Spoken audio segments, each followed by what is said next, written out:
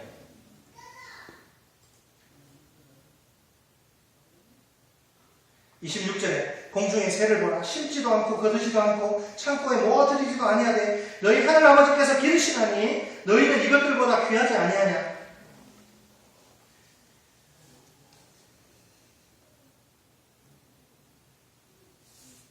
(32절) 보세요. 자, 31절에 염려해서 무엇을 먹을까 무엇을 마실까 무엇을 입을까 하지 말라. 이것은 다 누가 구하는 것이라? 이방인들이 구하는 것이라. 하나님을 모르는 사람들이 삶의 목표가 이거라는 거예요. 어떻게 하면 남들보다 잘 먹을까? 어떻게 하면 잘 입을까? 남들보다 더 편하게 살까? 어떻게 하면 연봉 좀 더 받을까? 이 세상 사람들이 구하는 것이라. 너희 하늘아버지께서 이 모든 것이 너희에게 있어야 할 줄을 아시느니라.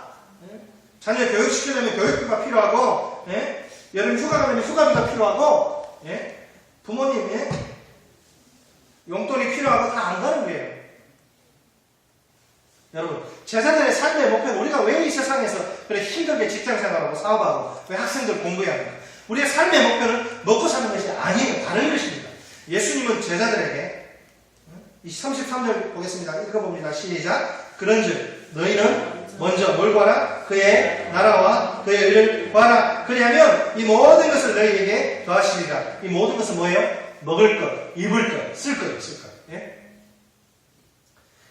제자들에게 너희는 먼저 그의 나라와 의를 구하라. 그러면 먹고 사는 문제는 내가 책임져 줄게. 이렇게 이건 하나님의 약속이에요. 쉽게 말해서 제자들은 이 땅에 하나님의 나라가 임하고 하나님의 뜻이 이루어지도록 자신의 삶을 바치는 거예요. 시간과 물질과 열정과 젊음을. 어떻게 하면 이 땅에 하나님의 나라가 임할까? 어떻게 하면 더 많은 사람들이 예수 믿고 구원받을까? 어떻게 하면 하나님의 거룩한 뜻이 나를 통해서 이루어질까? 그것을 고민하고 그것을 위해서 인생을 드리는 거예요.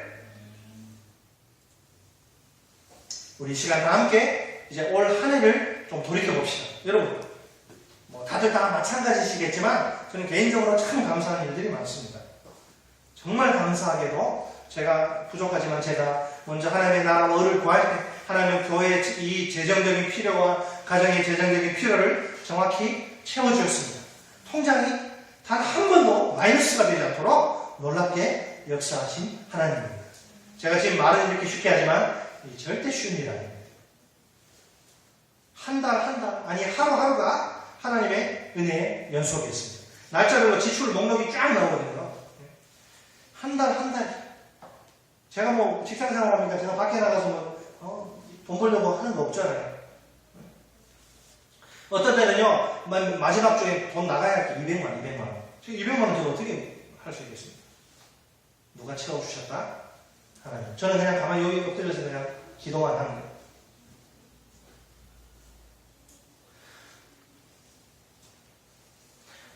오늘 이따가 지는 들풀도 입히시는 하나님. 예수님이 염려하지 말라, 걱정하지 말라.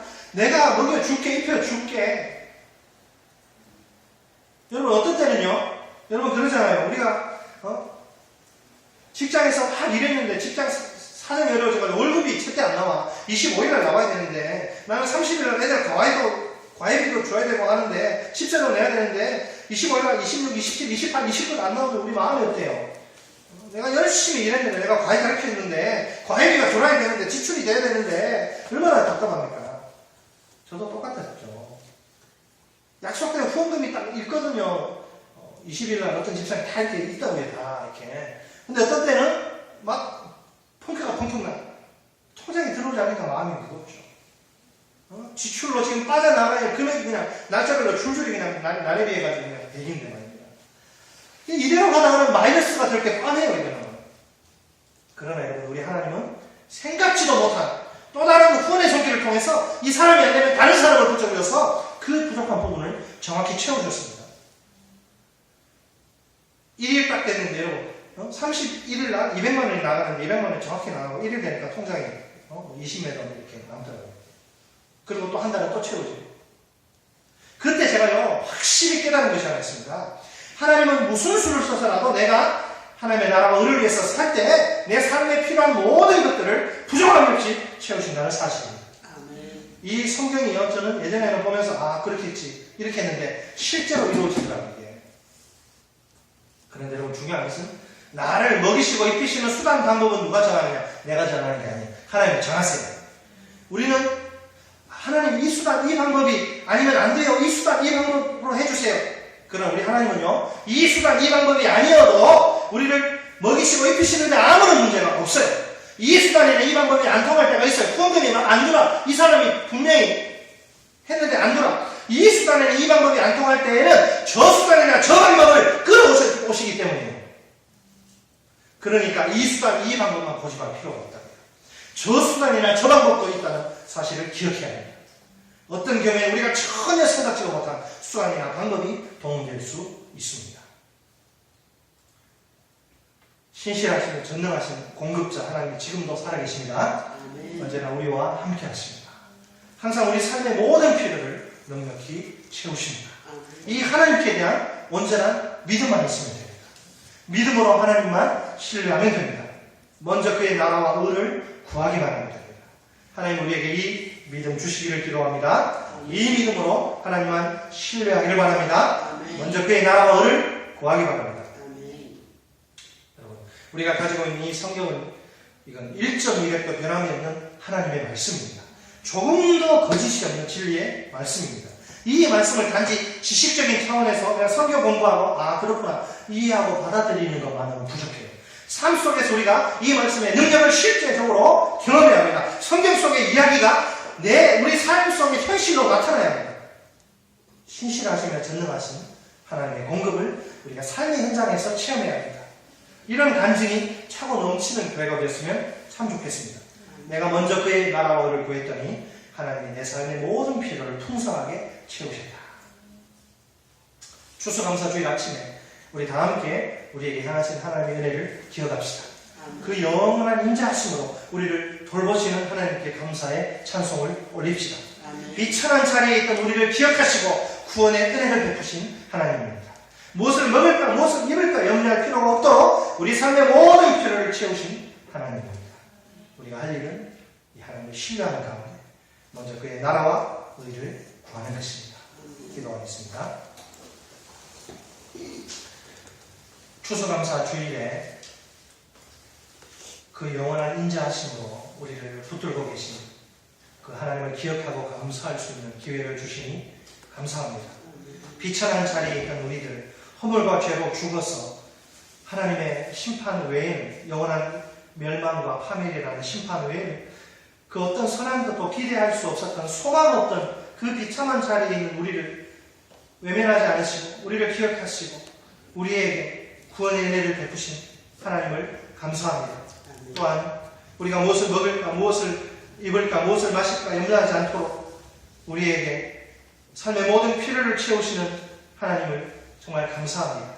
우리가 이 하나님 우리를 구원하신 하나님 우리를 먹이시고 입히시는 하나님을 신뢰할 수 있도록 도와주시고 하나님 먼저 그의 나라와 의를 구하는 우리가 될 수 있도록 도와주옵소서. 다시 한번 우리 심령 가운데 구원의 은혜가 샘솟게 하시고 하나님을 향한 믿음이 불일 듯 일어날 수 있도록 도와주옵소서. 이 세상의 모든 근심, 걱정, 염려를 믿음으로 하나님 다 물리칠 수 있도록 도와주시고 승리하는 종들이 되게 하옵소서.